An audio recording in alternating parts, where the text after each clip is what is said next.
All right, what's going on, guys? This is Logan with West Desert Wheeler. We made it back out with the Redcat Ascent Fusion. This thing was pretty impressive on our first drive. I didn't love the wheels and tires. I like that they're beadlocks, that's great, but I really didn't like the tires specifically. I already had a set of mounted up better tires, so I just put these Spec RC wheels on here, and these are actually an anodized set. They're in that beautiful gray, got those red wheel nuts in there, and then we've got J Concepts the Hold tires. A while back I bought those specifically because I didn't think they would perform well, and then they like really surprised me. So they've been hanging out waiting for something to go on, and here it is. So we're gonna throw them on the Ascent Fusion, see how she does. We're gonna go run B&B Canyon. It's one of the most difficult trails that I have out here for RCs. It's gonna be a good time. Let's go check it out and see how the Redcat holds up on really hard lines. Hopefully you guys can see this, but all these rocks have a dusting of sand on them, which never helps. So I'm gonna quit complaining about traction. That seems to be all I about do at B&B Canyon. But I haven't had these holds out in a while, so they may take just a little bit to knock the dust off. Hopefully we can get some traction going. Ooh, buddy. 20% underdrive installed right out of the box. The only change I've made to this truck since our last video is just wheels and tires. So curious to see how much of a difference we see.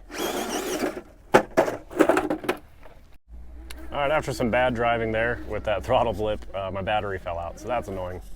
This truck has done that to me multiple times.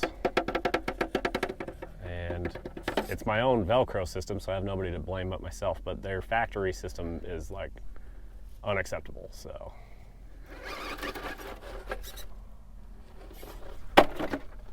Just because I don't want to deal with my battery falling out again, we're going to take a bypass on the first entrance line. Now we're to the gatekeeper. This is a very technical and tricky one, and we're on a bad line.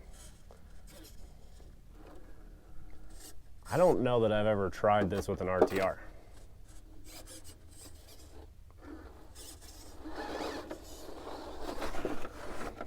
Well, that didn't work. It's a pretty reasonable spot to expect to make it up if you were to make that climb, so we'll set her there. Again, not quite getting the steering angle that we're spoiled with on some of the premium line of trucks, but for 400 bucks brushless RTR, you know, you gotta give and take here. The question is, are they giving and taking in the right spot?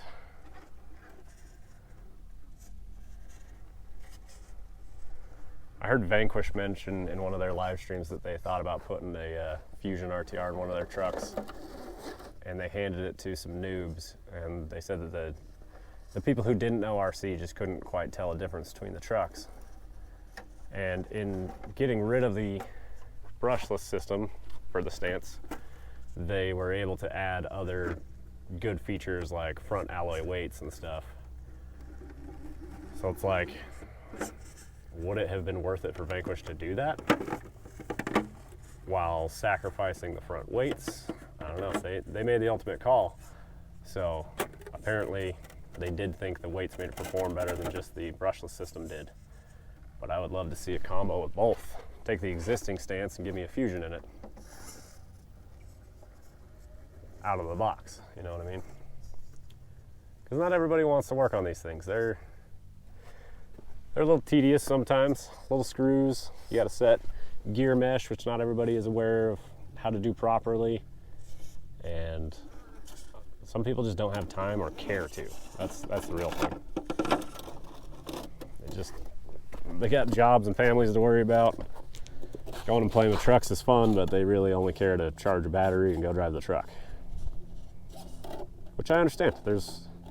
I'd say that's probably the majority of the hobby, is just people go out camping or whatever and just want to have a little RC truck for their kid or themselves to have some fun with.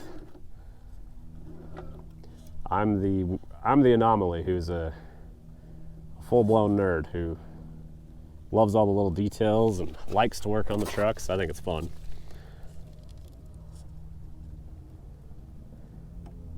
Man, that slow speed control is just awesome. We got through the gatekeeper pretty quick there, and a pretty clean line. I think we're figuring out how to get through there a little more efficient these days. Wheel kind of got hung up on a rock there. Oh, There we go, a little more angle. But truthfully, this is still the second drive I've actually had this truck out. The first one I went out and made the first video with, and then I've been working on some other projects, so haven't had a whole lot of wheel time with the Ascent Fusion. Still a solid deal, man. One thing I forgot to mention in my original review is that the carbon fiber motor plate actually drops the motor compared to the original Ascent. So that's awesome for lowering your center of gravity. I heard one comment or I guess I read one comment. Someone asked, why take the weight out of the chassis just to add it back on the axles? Now that's a great question because it doesn't really make sense in the form of a total weight, right? So what we've done is by lightening the chassis, whoa, that was a little more than I needed.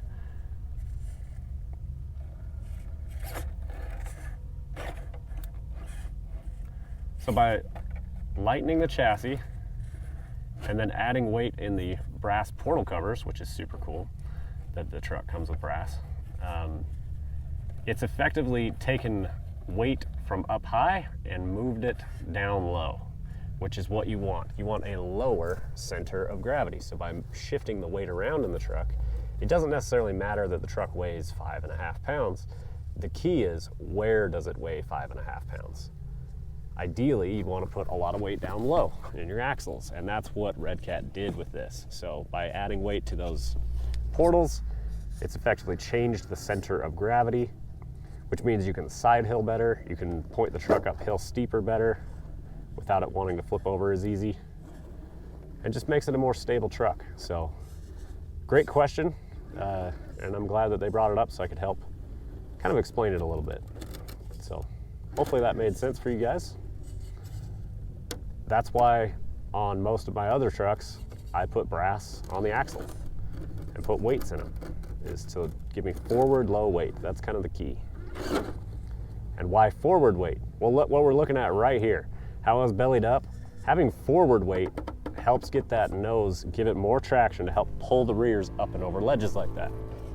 So it's pretty cool. Even in the real cars, they will load up the front tires with water. The real extreme guys do. And you get forward low weight that way.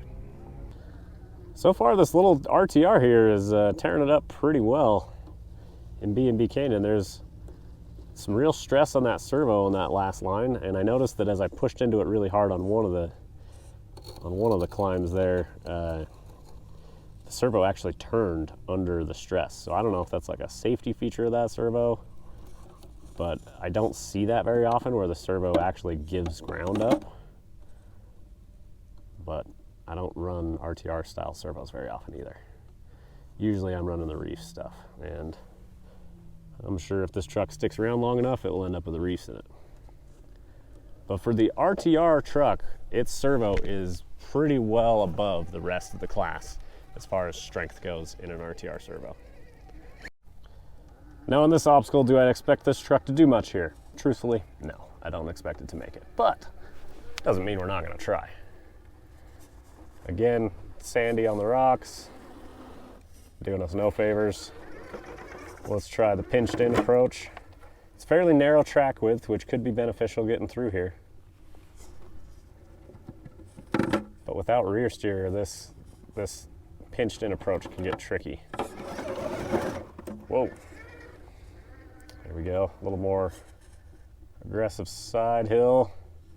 That right there, how it lifted that left rear tire, that's why you want weight on the axle and a carbon fiber chassis instead of steel rails.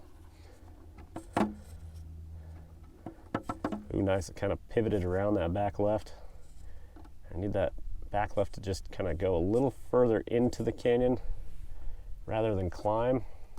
So if it climbs, it pushes me more off camber, but if it goes further in, it'll let me go more into the obstacle. So this is something where it could take like 5 or 6 backups to get on the line where I really want to be.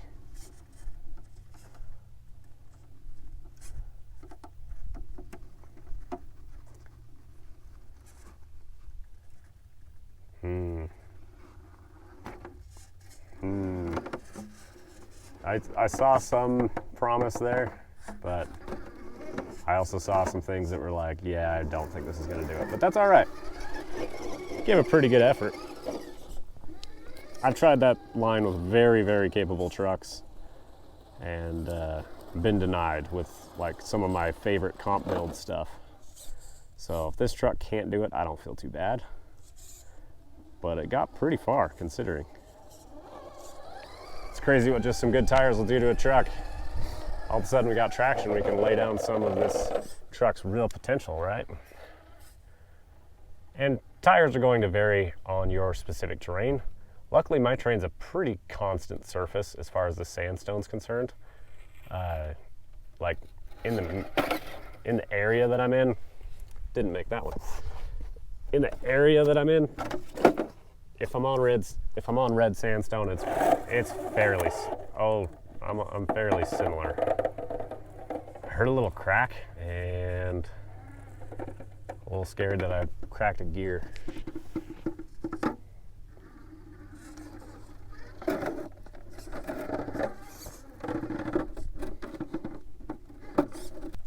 And these tires are just grabbing on.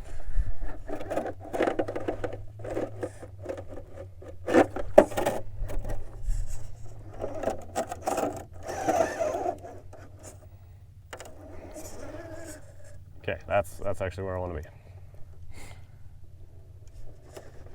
Pushing this truck pretty hard right through here. Now the Redcat's, one of its weaknesses, no doubt, is the plastic gears and the drivetrain. Now, it's good and bad as far as I'm not concerned I'm going to hurt my brushless motor because I'm convinced that the gears will die before the motor will die. So as far as that goes, that can be a good thing. But I don't want to go hike out on a mountain somewhere, get 2 hours dedicated into driving away from where my tools and supplies are, and then have a plastic gear failure.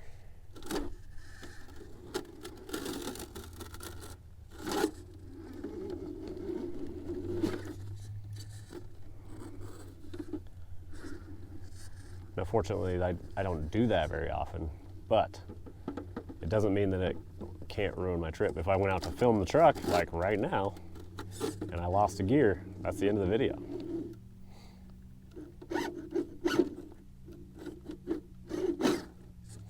Didn't like that. Too much traction. I can hear that slipper working a little bit, which is good.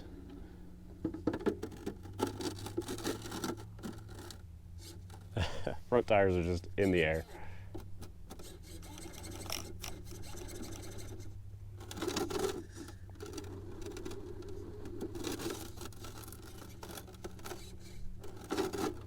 Need that back left.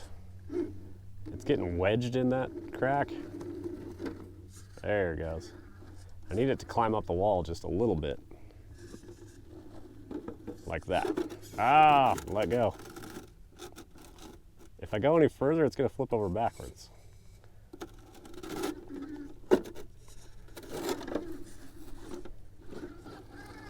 This is a very difficult line. I've mentioned that before, but if you haven't seen a video on this canyon, there's not many rigs that can do it. Okay, got our front tire. Oh.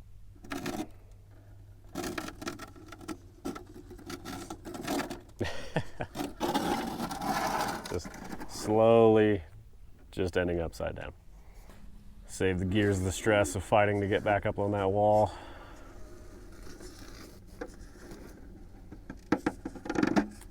And I don't have to make every line here. I'm just curious how it stacks up, but I do want to give it a fair shake. And I could see it with this, with not having a bed and having a smaller body like it's got and pretty small sliders, I could see it making it if I just get it right. And it doing that is really bothering me. It's annoying. The cab just keeps grabbing onto that ledge. I think we're just going to take the defeat on that one, guys. Sorry. We got a rock lizard out here with us. Shout out to Fabon 801, my homie Thomas. If you know, you know. He's the king of the rock lizards. I doubt he'll ever even see this video, but it's all good. Fabon 801 makes rock crawling chassis, and when I always have to clarify as an RC channel, when I say that, it's for real rock crawlers. So if you want a real rock buggy, Fabon 801 has something for you. And a lot of his stuff is based on like taking an existing project and converting it to a buggy. So like you could have a Toyota build, and then once it's just kind of like beat up and thrashed after 4 or 5 years, you can move on to a more capable buggy and ditch the bodywork. As much as I love old Raisin Yodas, buggies are pretty badass too. So if you have a Jeep or old Toyota or a Samurai, check out Fabon 801. He can help you turn it into a buggy. Or you could just full custom build a new one too. He does that as well. Portals, straight axles, 1-ton, Samurais, he does it all.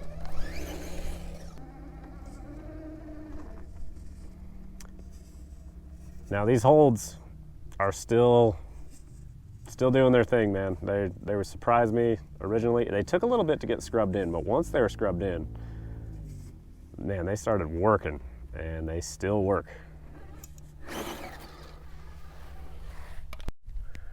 Real quick, it doesn't look like anything crazy, but got an off-camber drop down a ledge here.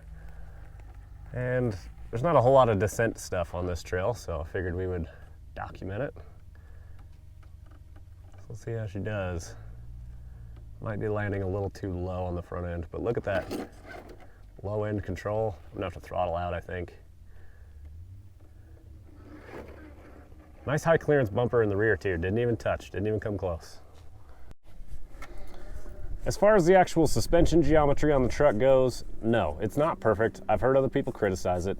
Truthfully, they're right. But I'm gonna give them some slack because they're making big strides as far as improving their lineup. This is a great improvement over what they had. And I want to see Redcat continue to do well and continue to improve their lineup. I think like if they take more feedback from this truck and come up with the next thing, I think we're going to really be looking at something like really top tier, essentially. Like if they can pull it off, Redcat could actually be like one of the main guys I would want to buy a truck from.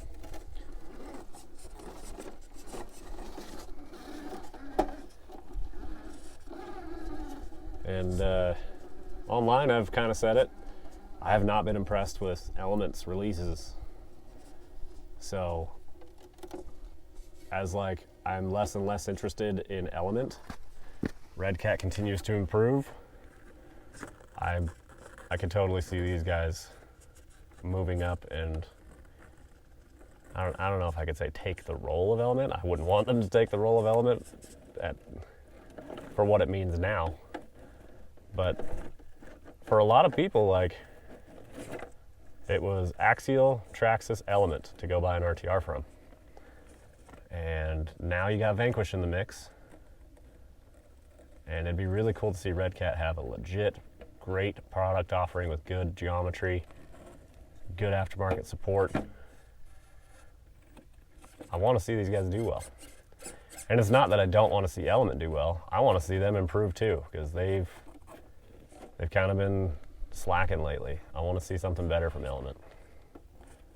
IFS kits and body color changes it's not it, guys. I want to see performance crawlers. And like they've had some, but then they're 3 years old now. It's time to keep working on it. Nice, that was a really tricky line. I've been denied and broken trucks in there, and that truck just cruised through it. Sydney decided to come through here and dig a hole before I showed up, so All that wet sand is now loose and going to stick to my tires. Apparently she wants to see me challenge this truck a little more. Wow, very nice. A lot of traction in those tires, because there's a lot of tires I have that I have to bump to get up in there. Or maybe the track width was just right, or the wheelbase, whatever it was. Combination of all three, it worked out. And then this one, you really got to stay on top of it. If you start to get a little weird and sideways through here, it can really trip you up and kind of trap you in here. It's just hard to get out of. But Redcat pulled it off. Very nice. We're gonna go hit one more bonus line. This trail is over essentially, and then we're gonna close it out. Pretty quick run through B&B Canyon, honestly. Put in work pretty good. Got denied on a few, that's okay. I've had lots of really good trucks get denied in here, which is why I like this trail so much. It's a good challenge. Here is that last obstacle as promised. Just want to remind you guys that on westdesertwheeler.com, I now have West Desert Wheeler sticker packs. And I ship within the US. Unfortunately, still don't do international shipping, sorry guys. But I send out a handful of small WDWs in a variation of colors and designs. And then it gets you one 4-inch decal for like your workbench, your full-size vehicle, whatever. Wherever you want to put a larger sticker. And then again, handful of stickers like the one on the back window there. That'd be great for RC stuff. Or a phone, or whatever you want, I don't know.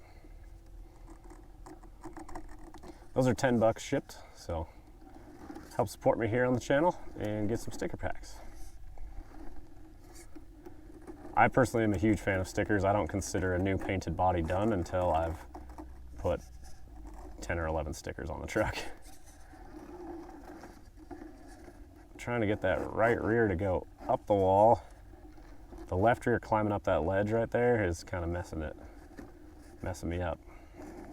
Because it flexes the rear axle and it makes that right rear not want to go up the face. It starts dropping in.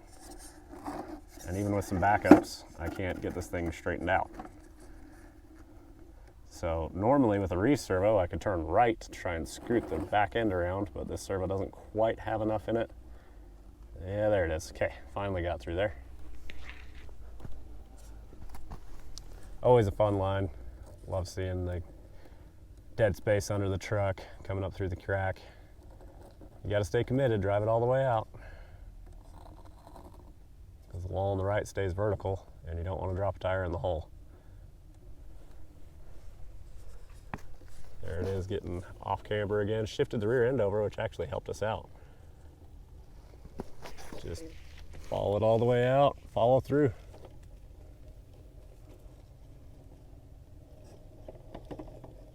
Losing steering control. Fell off the wall. Right at the very end though, it was acceptable. And there it is. So, thank you guys very much. Hope you enjoyed the second run with the Ascent Fusion. My name is Logan with West Desert Wheeler. I hope you guys enjoyed the content. Be sure to hit westdesertwheeler.com. Pick up a sticker pack if you're looking for one. I would greatly appreciate it. I'll get that sent out ASAP. And then other than that, affiliate links down below where you can pick up one of these trucks. It hasn't been on A-Main yet, and I'm trying to link it through there. So whether it's the regular Ascent or whatever, I don't know. My affiliate link's down below if you want to use it. It would help me out. I would greatly appreciate it. We'll see you guys in the next one. Keep the rubber side down.